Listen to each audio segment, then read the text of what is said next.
Olá, graça e paz, tudo bom com você? Eu sou o pastor Daniel Carneiro, sou o pastor da Igreja Presbiteriana em Jabotão e quero trazer uma reflexão para você neste dia. O que a cristandade comemora hoje? Comemora a Páscoa. Então, está aí todo mundo, né? Comprando peixe, comprando bredo, comprando ovos de chocolate, e um saudando o outro, ou um desejando ao outro uma Feliz Páscoa, boa Páscoa para você, né? Então a gente tem ouvido isso. Mas uma coisa que nós temos que entender é que a Páscoa é uma festa estritamente judaica. Por exemplo, João capítulo 2 e o verso 13 diz: estando próxima a festa dos judeus, subiu Jesus para Jerusalém. João capítulo 6, verso 4 diz: ora, a Páscoa, festa dos judeus, estava próxima. Então, de acordo com essas duas passagens, a Páscoa era uma festa comemorada pelos judeus. A Páscoa era para os judeus, mas que é uma festa, era um sacramento instituído para comemorar a libertação da escravidão do Egito. A Páscoa era somente para Israel e para alguns peregrinos estrangeiros que deveriam ser circuncidados para participarem daquele sacramento. Ou seja, um babilônio, um egípcio, um moabita, um amonita, um filisteu, quem quisesse participar do povo de Israel, a porta de entrada era a circuncisão. A circuncisão é o que a gente conhece hoje como cirurgia de fimose, que é o corte da pele do prepúcio do sexo masculino. Então, quem quisesse participar do povo de Israel tinha que passar pelo ritual da circuncisão.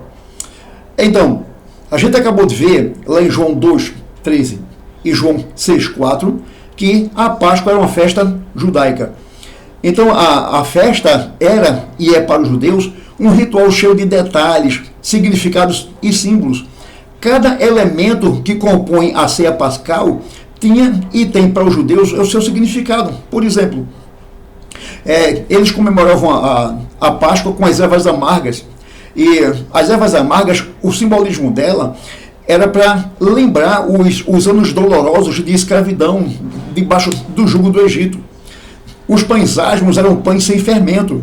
Lembravam a fuga repentina, o povo nem comia o pão direito, o povo engoliu o pão e saiu correndo do Egito. Além do povo comer o cordeiro assado. Essa questão de comer cordeiro assado é interessante, porque na comemoração da Páscoa hoje é proibido você comer carne. Não coma carne, tem que comer peixe, com bredo. Mas onde é que está na Bíblia que a gente não pode comer carne na Páscoa? Veja que a Páscoa original era comemorada com cordeiro assado. O povo comia churrasco de cordeiro. Mas hoje, nessa Páscoa, que não tem nada a ver com a Páscoa do Antigo Testamento, o povo é proibido de comer carne e é ordenado a comer peixe. E o povo não sabe nem por que isso. O povo nem sabe como era a Páscoa no Antigo Testamento e nem sabe por que eles só tem que comer peixe. Não sabe por que não pode comer carne. Simplesmente vão na onda. É assim que já está instituído, então é assim que fazem. Comem peixe e deixam de lado a carne. Judeu comemorando a Páscoa é coerente e até obrigatório, pelo caráter sacramental envolvido. Mas cristãos insistindo em comemorar o sacramento judaico é muito esquisito, é incoerente, pois não existe no Novo Testamento nenhuma recomendação para que os cristãos comemorem este sacramento do Velho Testamento. Será que essa insistência dos cristãos em comemorar a Páscoa não é motivada simplesmente por fins comerciais? Uma resposta inconsciente aos apelos consumistas? Será que não é isso? Assim como a Páscoa, existem outros sacramentos judaicos, como a circuncisão. Né? Então a circuncisão era um sacramento judaico.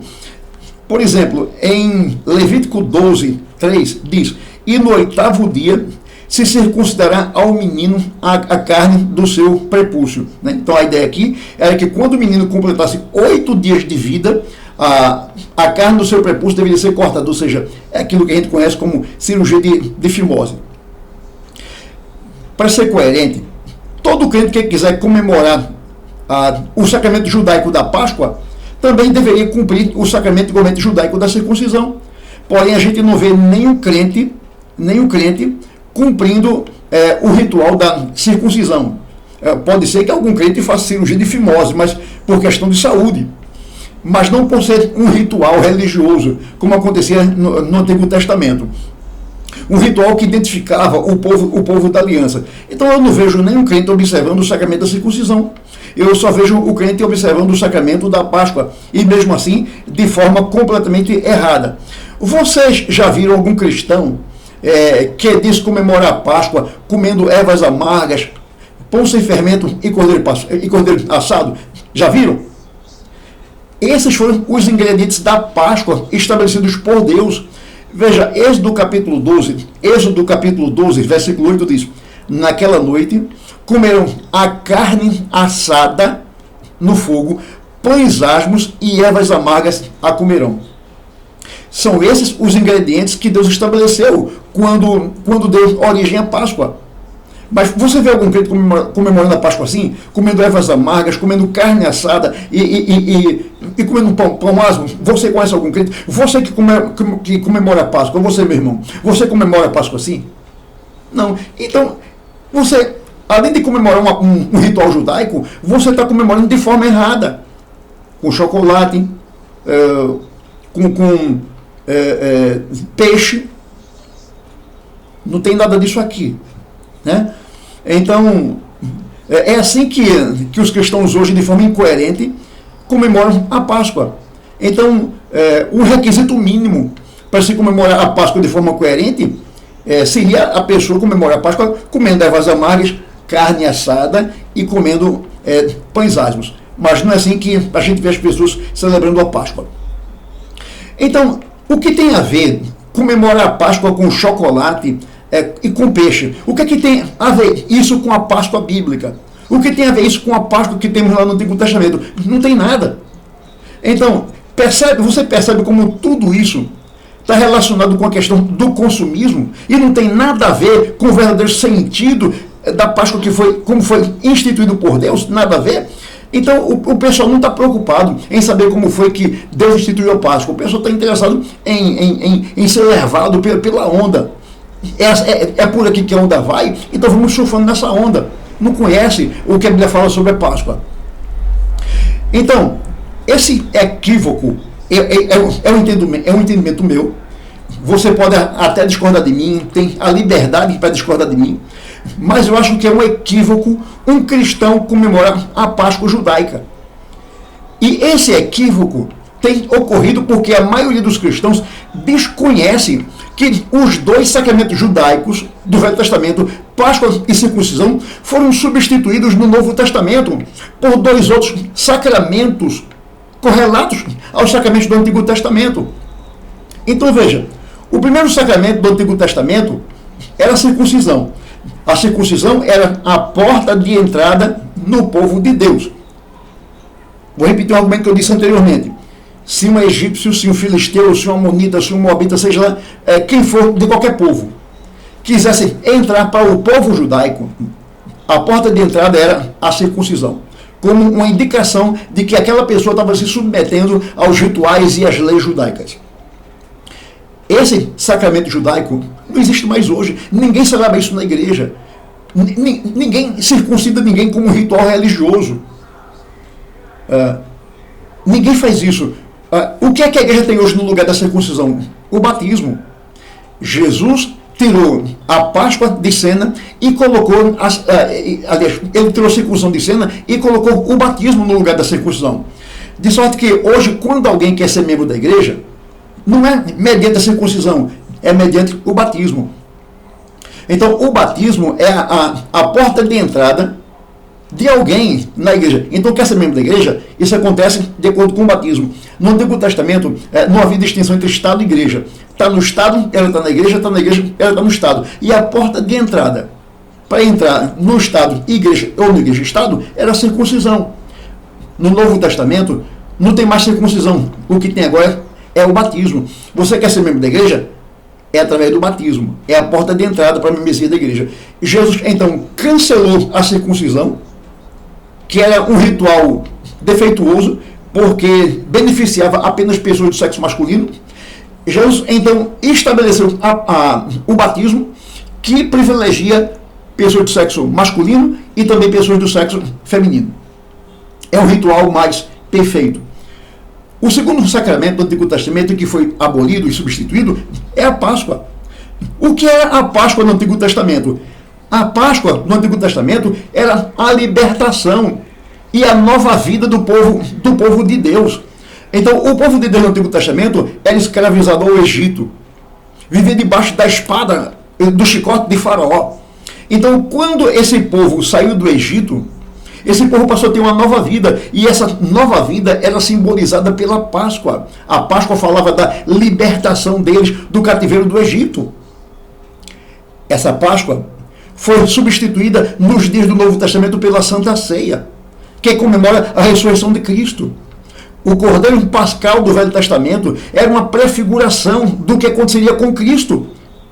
O Cordeiro era uma sombra de Cristo, que é a realidade. Por exemplo, Colossenses 2, 16 e 17.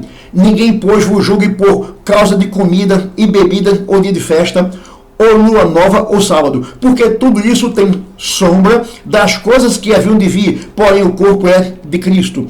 Hebreus capítulo 10, verso 1. Olha, visto que a lei tem sombra dos bens vindouros, não a imagem real das coisas, nunca jamais pode tornar perfeitos os ofertantes com os mesmos sacrifícios que ano após ano perpetuamente eles oferecem. Então vejam, tanto Colossenses quanto Hebreus dizem que aqueles rituais do Antigo Testamento eram sombra das coisas que haveriam de vir, eram sombra de Cristo, eram sombra do corpo de Cristo. Então, quando Cristo, a realidade, segundo aqui Hebreus, Hebreus fala sobre a realidade. Quem é a realidade daquelas coisas, daqueles rituais do Antigo Testamento? É Cristo. Então, quando Cristo, a realidade, veio, a sombra desapareceu.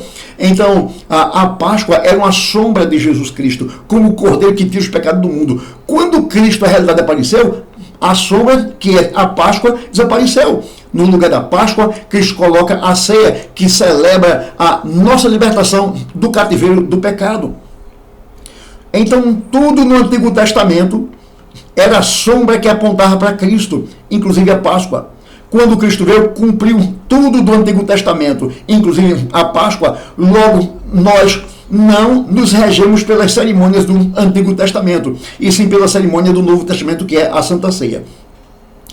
O Senhor Jesus celebrou com os discípulos a última Páscoa. E durante aquela celebração, ele introduziu exatamente uma nova cerimônia para que a igreja comemorasse até a sua volta. Então, esta nova cerimônia é conhecida como Ceia do Senhor. Ali, por ocasião da instituição da ceia, Jesus tomou dois elementos, o pão asmo, sem fermento, e o vinho. E ali ele estabeleceu o novo sacramento do seu corpo, a ceia do Senhor. Então a ceia fala da morte de Jesus na cruz, de seu corpo moído na cruz, transpassado, e fala do seu sangue derramado na cruz para a libertação dos nossos pecados. Então é isso que nós celebramos a vida toda até a volta de Jesus. Paulo, em 1 Coríntios capítulo 11, a partir do verso 23, onde ele traz instruções sobre a ceia, ele diz que nós devemos celebrar essa ceia até que Jesus volte. Nós não encontramos nenhuma recomendação apostólica para que a gente celebre a Páscoa, mas a gente encontra recomendações para que a gente celebre a ceia do Senhor, que fala da libertação do cativeiro espiritual do qual nós sofrimos. Tem igreja que celebra a ceia todo domingo.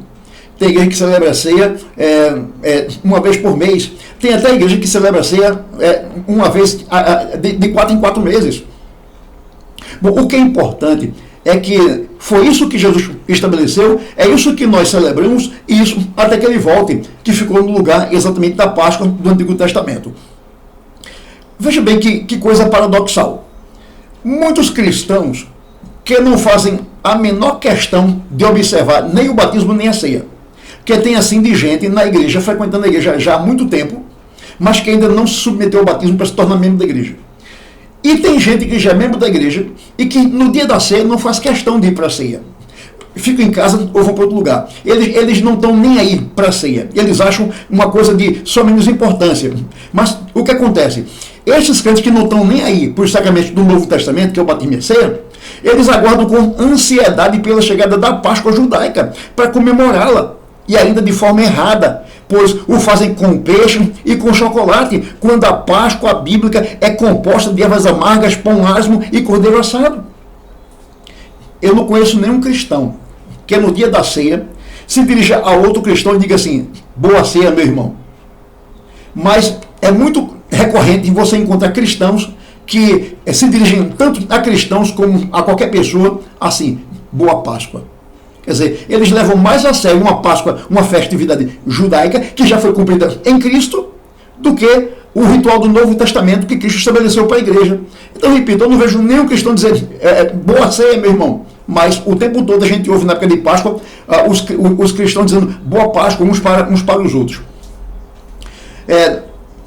A época da Páscoa pode ser importante para nós por conta do seu valor histórico, do que ela significa e também do seu valor teológico, né? Ela aponta para Cristo. Então, a gente pode aproveitar a Páscoa para ensinar o verdadeiro sentido dela, que é o que eu estou fazendo aqui agora. A gente não deve celebrar a Páscoa e, sobretudo, como é celebrado em nossos dias, mas a gente deve aproveitar a ocasião para anunciar o verdadeiro sentido da Páscoa, do que ela falava, para quem ela apontava. Né? Então, ela apontava para.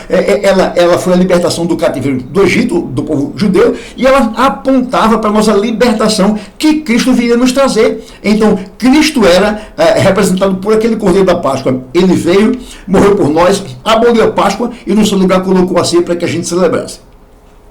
Eu quero terminar essa reflexão trazendo umas 3 ou 4 aplicações para a gente. A primeira aplicação é que a Páscoa é uma festa dos judeus. Essa é uma coisa que você não pode esquecer. Pois a Páscoa simbolizava a libertação dos judeus do cativeiro do Egito. Os cristãos do Novo Testamento não celebram nenhuma libertação de algum cativeiro político, como fazem os judeus, que eram escravos do Egito. Nós celebramos uma libertação espiritual. Éramos escravos do pecado e Cristo, mediante sua morte e ressurreição, nos livrou do cativeiro do pecado. É essa libertação que a gente comemora. E a gente comemora essa libertação através da ceia. Uma segunda aplicação é a seguinte: nossa verdadeira Páscoa é Jesus. A Páscoa era símbolo dele.